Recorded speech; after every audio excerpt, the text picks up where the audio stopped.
So right about now, you're probably thinking one of two things. This boy's not right in the head and you can't fix that. So I picked up this VK for 500 bucks. The first 3 photos are actually the ones from the for sale ad, and you can see why this thing sat on Facebook Marketplace for well over a month. The other 2 photos are the ones of the day when I picked it up. Unfortunately, it didn't get any better. You get in. Now, this thing, I can't explain how much this day sucked picking this car up.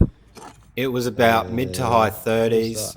The car was buried in red sand. The rear brakes were locked on. I actually smashed the rear drums off and, made them out of round to get off. And it pulled all the hardware out as I did that. See if I can...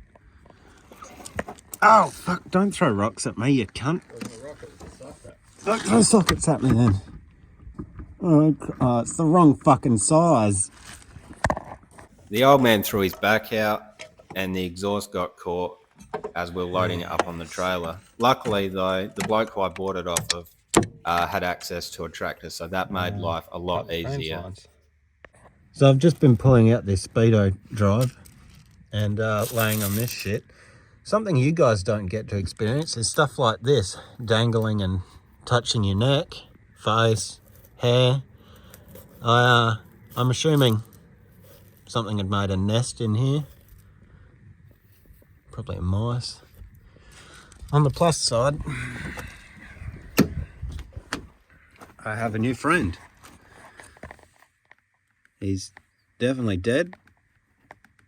He hasn't bit me yet. Look at him, he's a good sized motherfucker. I'll put him up here. Friend. Now we cut this string that's holding this trans up, and when I say string I mean string. It is yeah, I'm surprised it made the trip home. There we go. Look, it's one of them EVs. I wonder if Dad would be upset if...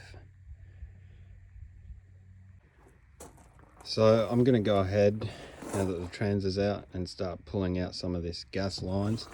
Now, if I can hop in the car, one of the problems you normally have if you're trying to fire up one of these old girls and it's been on gas is this guy right here. This is the fuel shut off. So someone's already gone ahead and problem solved this and unplugged it. But yeah, that's normally what stops you from getting fuel if your car's been on gas. So this is no different, but I'm gonna be removing all this because gas is shit. Look how professional this has been mounted. That's a wheel nut. Oh, we got a live one. Look at this cat. You gotta move out, buddy. Trying to work out what these wires are for. Like, look how good that is. I have no fucking idea what this is for. That is just, I don't know. This is obviously magnetic at the end, so this is some sort of fucking sensor because it's picking up shit on the end there. But yeah, I can't work out. Arsehole to breakfast. Oh shit. Ariel.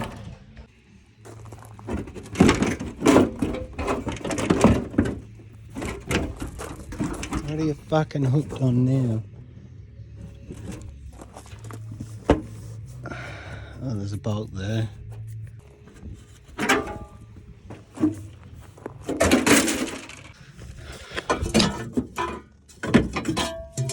Thank you.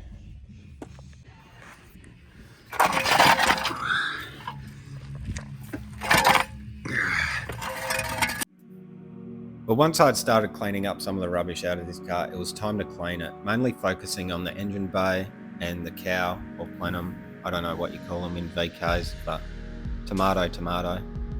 Because this thing was full of leaves, it was starting to rust out in the cowl. The engine bay was full of grime. Once I started actually cleaning the engine bay, I noticed underneath the brown, it was absolutely coated in grease, like baked on grease. Now, the person that I bought this car off took the engine out of it and put it in another car. And just judging from the oil leaks all over the engine bay, I could only assume the engine looked exactly the same as that. As you can see, this car was absolutely full of leaves as well. I really wanted to get in there and start cleaning it because every crevice was just full of leaves, and that's really what kills these cars. There's some of that oil that's been baked on. I initially thought this was paint, so I really had to bring out the big guns for this.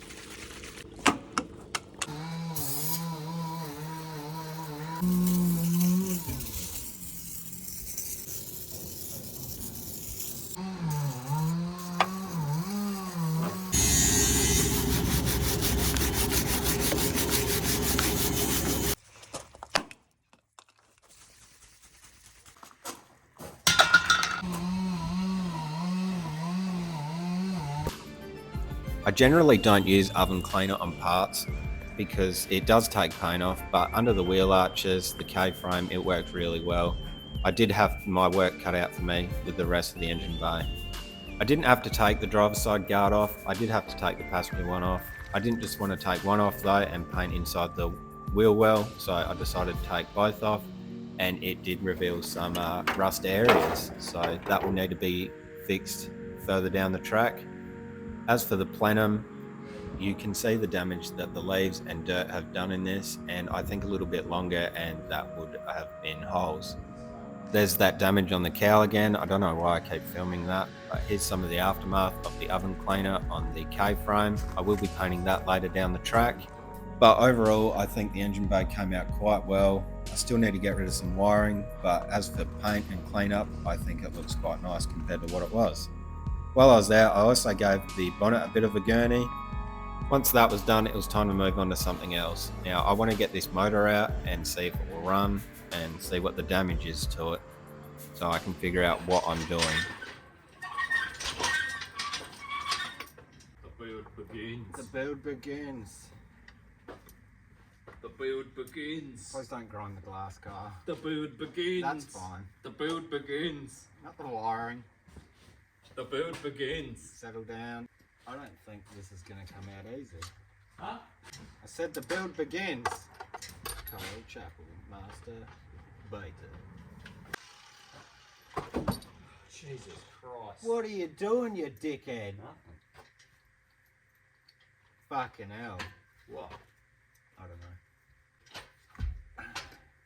That's not That's not It's gonna too come long. out. It's the chain. You got the chain. Undo this. I was gonna say leaf it round like that. Lower this down, leaf it round. Well, this is fucking stupid too. Putting your engine inside the car is stupid. Go, Dad, go.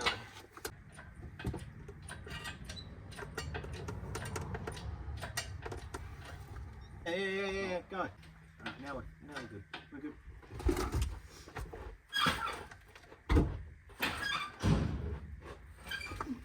Fucking trip over the fucking power steering. Oh, get out.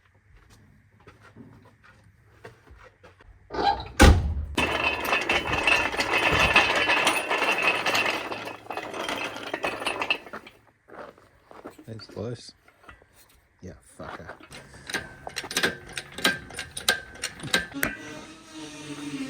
Beautiful.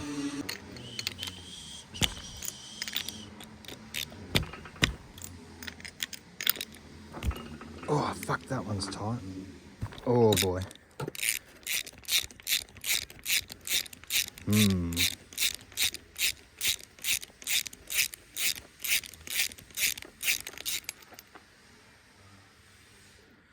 That looks fine.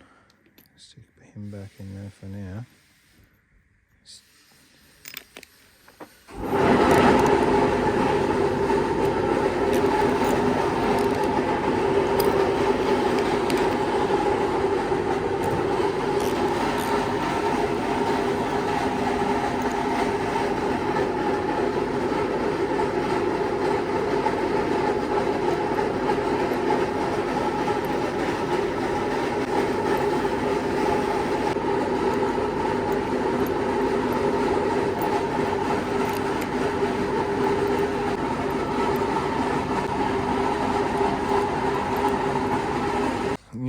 you guys are watching me do this, I'm watching those guys.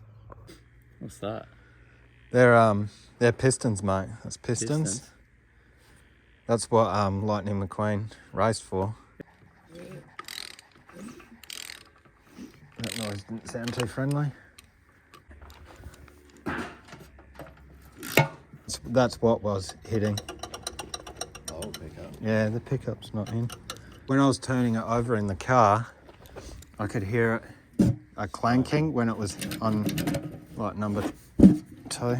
It's not a timing gear because the dizzy's spinning. No, these are marks, so once it's been just re-ringed, nothing's jumping out at me.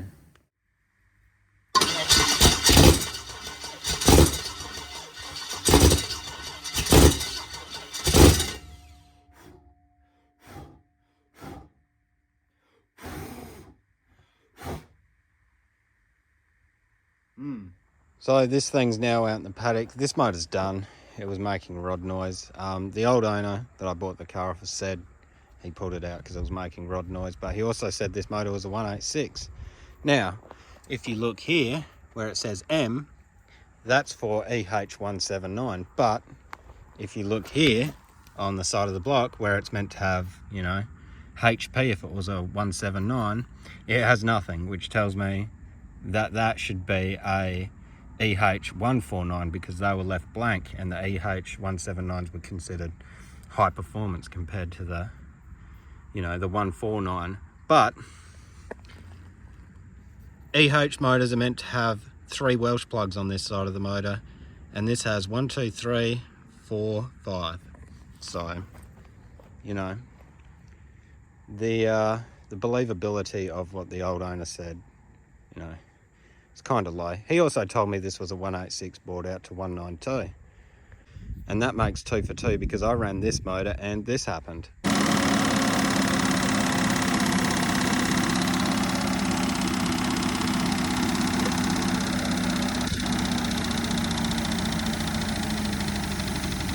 So now that I've exhausted my options, it was time for me to do something else while I scoured Facebook Marketplace for another motor and gearbox. Mind you, I do have a gearbox in that green car that I could use. Now, I didn't plan on doing rust repairs on this car from the get-go. To be honest, I didn't plan on doing a lot. But when you've got a shell sitting out in the paddock with a bulkhead and a rust-free guard, how could I say no?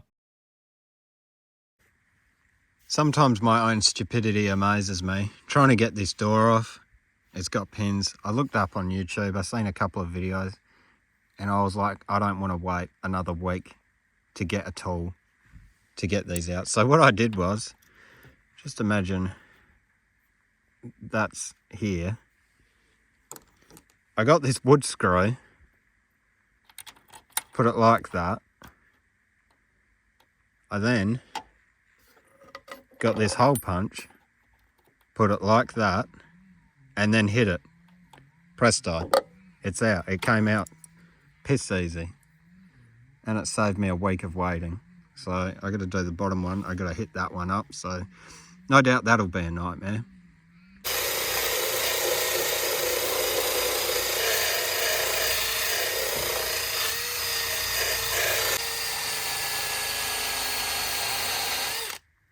Why is that a 1/4 inch thick bog? Now, if you've ever been in this position before in your life, you can probably smell this video. Grinding bog dust out of a car definitely presents some sort of trauma. Now, I could have stopped right here and called it a day, but I decided to keep going just because the bulkhead side of it had no bog in it, had no pitting, and it looked really good. And comparing it to the one on the car, it was like brand new. So I decided to keep going, and if I had to do a repair on the sill, so be it.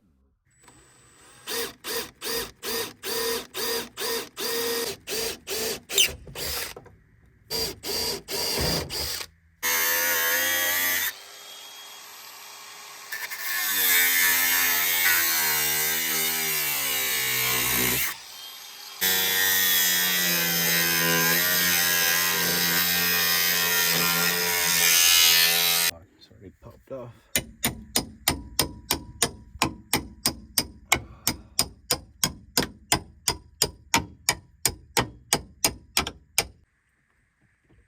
gotten one. I think you're right, but where?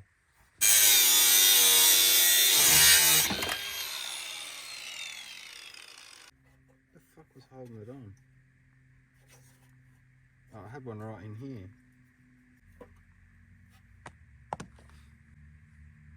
Oh, I missed. And now that's how we remove the sill and inner steel structure of the vehicle. Ah, you cunt! Go, Carl. Have you tried trying harder? I've been sick for like fucking almost a week, dude. Why don't you pull it from the other side so you're pulling it onto yourself? That's just fucking stupid.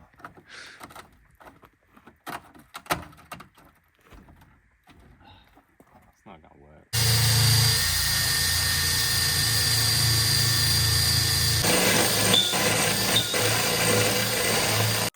Now, I couldn't speed up this time lapse any more than it is.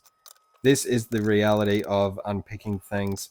Luckily for me, the way I've cut it out, I can unpick it on the bench. Now, I will not have this luxury when I go to unpick the one off the car because I want to try and not damage everything around it. It didn't really matter on the parts car. That's why I chose to unpick it off the parts car first. Being a VK, it's not really my bread and butter, so I am learning as I go along with these things. Hence why I took the outer sill off with that inner sill bracket. I know now that I don't have to do that. One thing I do like to do though, which you'll see here, is if I've drilled the spot weld out off center, I do like to go over it with a step drill bit. They're slightly bigger and the step drill bit drills at a taper so it can pick up that bit that I've missed. Oh, there's no rust in there. That piece looks brand new.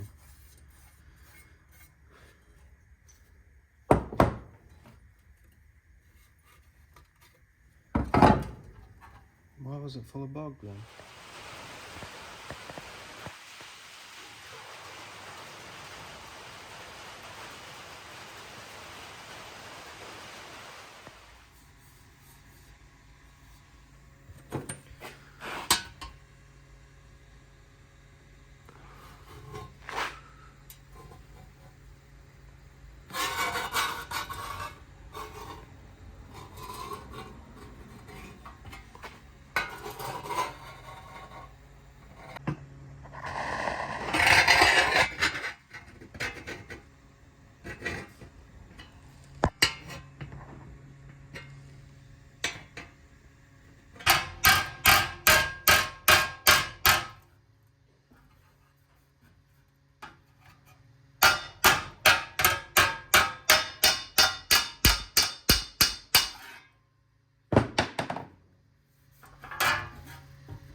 So I've cleaned up as much rust as I can in here, and now there's these few little bits that I cannot dig out with the red Scotch-Brite. So what I'm going to do is I'm going to get this drill bit, this is a 1/8 drill bit, and gently scrape it out of there like that.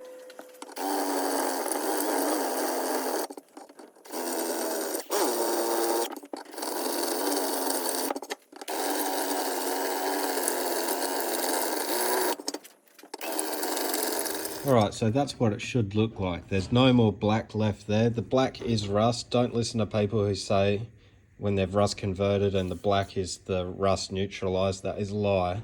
Rust neutralized should look like this. You can see all the black's gone from around here. Obviously where I've scratched out those deeper pitting, I have scratched off the phosphoric acid coating. So now I will need to go over this area to protect the metal from surface rusting again.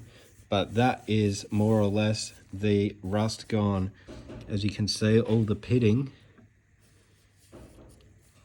is now the same color as metal, not black, which is rust.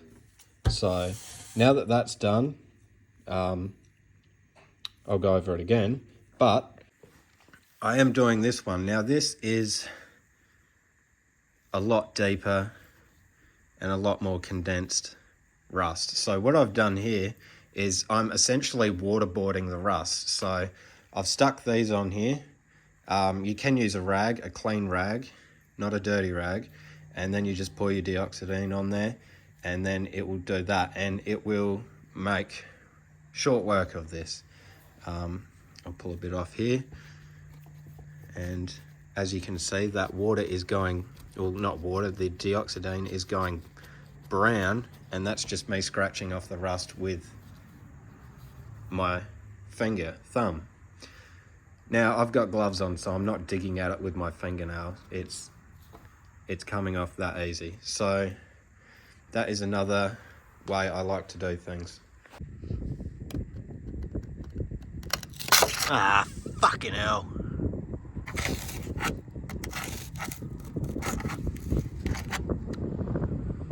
So this has now escalated into this. Now, I knew that this sill panel did have body filler in it. I knew that the rail had body filler in it, but now that I've got it up in the air, I can see that it is a lot more than I first anticipated. Now, if we cruise on under here, you can see that this rail has been absolutely moosed up. No idea why. It is crushed in here. Oh yes, yes it was crushed.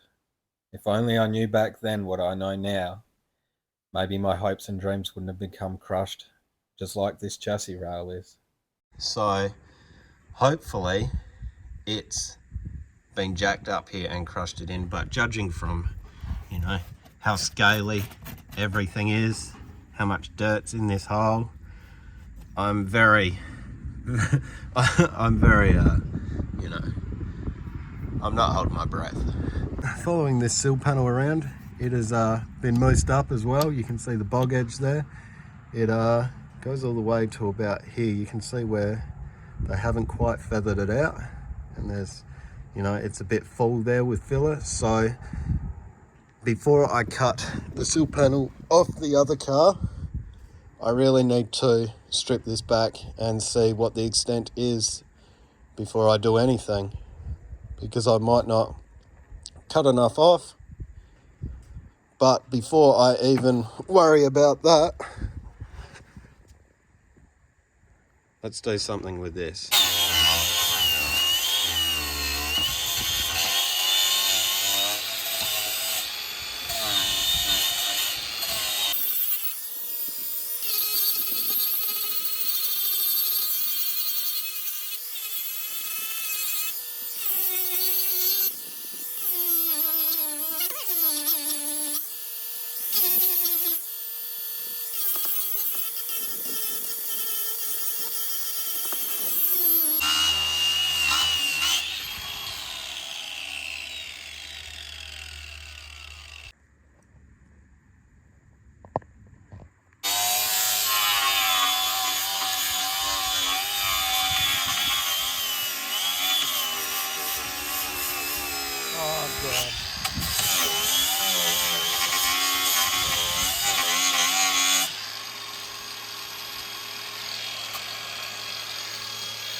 the rail.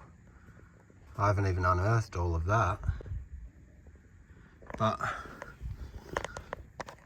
I can't see any damage. That rear floor pan, that was from picking it up with the tractor. But this just, that's tractor damage as well. But I can't see anything crumpled. That looks a little bit, but nothing that jumps out at me. This is so bad.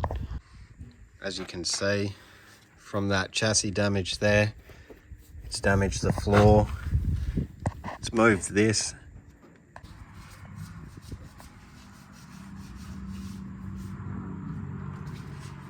Alright, so quite an abrupt ending for a video that I was anticipating would be a long video.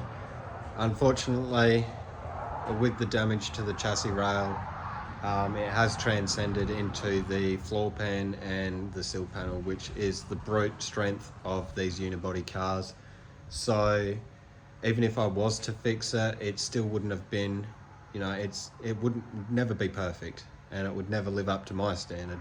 So it is rather unfortunate, as you can see with my replacement panel preparation. I was not half-arsing it. I was actually somewhat committed to it, which, you know, is quite upsetting because, you know, I obviously have spent money and time and whatnot, a lot more than you guys have seen, in anticipation to putting this car somewhat together. So yeah, rather unfortunate. So this car is going out of the paddock now. It will be getting parted out. But in the meantime, if you don't hear from me, please pray for me, because I'm getting stuck into the silver VK Berlina. Hopefully, that's not a short video.